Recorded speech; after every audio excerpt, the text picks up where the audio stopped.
Have you ever faced a communication breakdown with a family member or an employee on your farm? Clint and I are going to walk through a simple 5-step process to taking the DISC personality test and help improve personality conflicts on your farm. We want to keep you out of Clint's office going through family litigation someday because of an avoidable personality conflict. Yeah, I love this topic. I really do. One of the biggest things that I see when I work with farm transitions is oil and water personalities and trying to get together, leading to a lot of family drama, conflict, things like that. The idea of a personality test, I really like this idea because what I see is, for instance, working with a gentleman who is looking for a third party to come in and be his successor. He doesn't have any kids who want to take over. He wants to leave a family legacy. So we did this whole application process, narrowed the pool down to 5 or 6 people. We asked each one of those candidates to take their personality test. Obviously the owner, he took his personality test, and we wanted to see, it's going to weigh heavily into who he hires, right? Because this is a working relationship for years and years to come. And we want to know right off the bat, are we going to be meshing?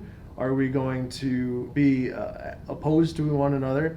And even if they don't maybe necessarily perfectly align, we can understand better how to relate to that other party and avoid some of the conflicts or work through those conflicts by knowing what kind of where to push and where to pull in a situation like that. So I love this idea. Yeah. And I've worked with DISC personality tests and some other personality tests for about 20 years, taken them probably a dozen times myself.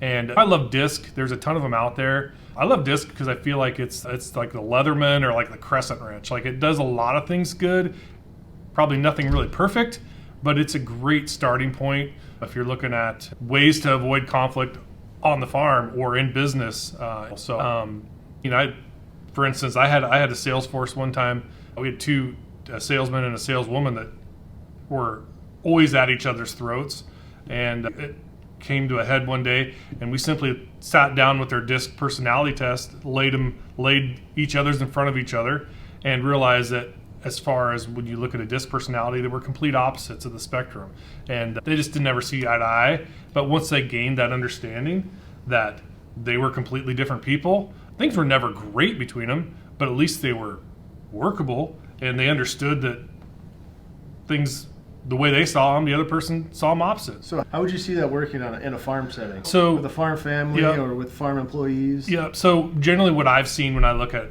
a farm setting is that when you you oftentimes don't get the luxury in a farm setting of hiring people like you talked about for personality types. You inherit those people along the way, those shareholders. We can't choose our family? No, we can't choose our family. There's really no, like a great team would be balanced. All the personality types, the different ones would be represented. Oftentimes, I call those like unicorn families. Like they don't exist.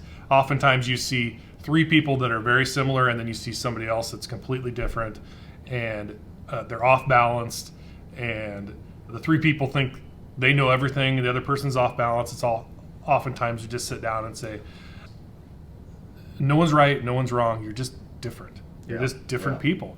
And being self-aware, that's half the battle, is understanding what you're good at, what you're not good at. And a lot of these things we know inherently, but once we sit down and put them down on paper and show them to other people, it's just way clearer. Yeah. So you like the DISC? And I'm putting myself in the shoes of this. Whoever's really the decision maker on the farm. Yep. And obviously there's been some conflict. What steps do I need to take, me as the farm manager, to ensure that we have the tools needed to work through some of those issues? Yeah. First and foremost, I would not wait until we have conflict. It would be the first thing I would do, and oftentimes it is the first thing I do. Anybody who's, whether you're a solopreneur, if you're by yourself, it's a $39 test. Like I would take one and get to know yourself. Yeah, and so I would do it before you had any kind of conflict. It's great. It's great post-conflict, but the real goal is to head off anything before it becomes a conflict. And so on a farm, I like go to www.discpersonality.com. There's a bunch of different DISC testing sites out there. I love DISC personality because the situation you're talking about, you can buy credits for all the stakeholders across the farm. And so not just employees, I would have spouses do it. I would have all of your board of directors do it. So you can buy credits for all those people, and you just avoid that objection of people doing it themselves. Right, You're yeah, like, yep. oh, guess what? It's already bought for you. And But that's 3 Starbucks. that's 3 Starbucks coffees. Yes. What do you charge per hour for litigation? Let's not go there. Cheap, right? Cheap. It's a cheap An test. insurance plan. Yeah, it's a cheap insurance plan. But yeah, if you're talking in a farm setting, I'm going to have every new employee take it, and I'm going to have every stakeholder on the farm and spouses. And DISC personality too. If you have a spouse that works off the farm, pretty good odds that they're probably taking DISC personality, whether it's at their employer, something like that. Yeah, it has been more commonplace. Yeah. I know. Yeah. I don't remember if it was a disc that we took, but we had a couple places I previously worked. It was just part of being there and understanding. One egg retail place where I never worked there, but they had their disc personality printout posted outside of wherever their station was, if they had an office or at the front desk. And it's, you walk up there and you go, okay, now I know I can check this and recognize how to. I'm not saying that you need to plaster it across your forehead, Right. but it's a good tool to be used, definitely. Yeah. So what happens when somebody just drags their feet, going on and on about not taking it? Right. What do you do in that situation? Yeah. Go to dispersonalitytesting.com and we buy credits for everybody. Third step really is just set a deadline. Yeah. We're all horrible. Unless we have a deadline, we just don't get it done. So yeah, I would set a deadline and make sure everybody does it. Last time I took it, so I've taken it, I bet you a dozen times in my life, and it's about a 20-minute test. Okay, so we don't have to carve out a half a day and shut down all their equipment for that. No, but you can do it online. So carve out 20 minutes and take the test. Yeah, that's step 4. This is flat taking the test. Yeah, right. And then once you have the test, I like to have somebody come in and look at it with an external perspective. Sit down, look at your team, look at what everybody's good at, what they're bad at. I have a process that I use where I put disc up on a board and put the dots if there's a team member, say 5, we put them up there on this board. We just put the dots up there with no names behind it. And then everybody has to go around the table and guess whose dots are whose at the table. Oh, yeah, and it gets everybody thinking like, oh, who is that?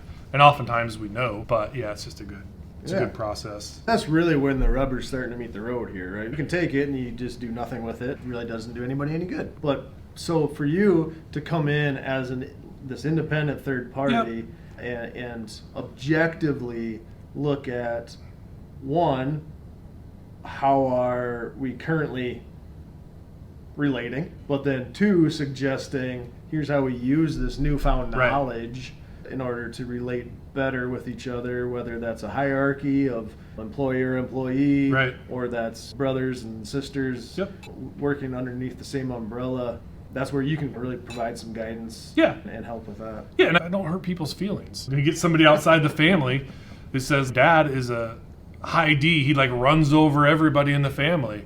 Sometimes it's good to have somebody come in and say, hey, you realize this is your personality type. You are going to upset somebody who's a high I, the bubbly, gets their feelings hurt type of personality. You've really got to watch what you say in front of them, and vice versa. Like that person needs to change the way they interact with each other and understand too, a lot of times that we can change our personalities, but under high stress situations, generally those personality types will amp way back up. And so rather than try to change someone's behavior or personality, we want to know how can we work within kind of the given that's already there. Exactly. You're not going to change people's personality. You're just not. That's just their God-given abilities, and they're neither wrong nor right. They all work in a business and a family. The best ones have a combination of all of them because they look at things so much differently, and that makes a good team. But yeah, DISC is just a great tool. Say there's a dozen ones out there. I just like it because it's like the Leatherman or the crescent wrench. It just does a lot of things really good, and yeah, just alleviate a lot of headaches you may have on the farm when it comes to communication styles. And when your son gets married and you have an in-law come into the family and you have a new shareholders, or there's just 1,000 different possibilities, and just something we can hopefully head off some problems. So keep them out of your office. I'm certainly going to suggest this as I work with families and through farm transitions, and we want to keep emotions under check, but we want to have effective communication.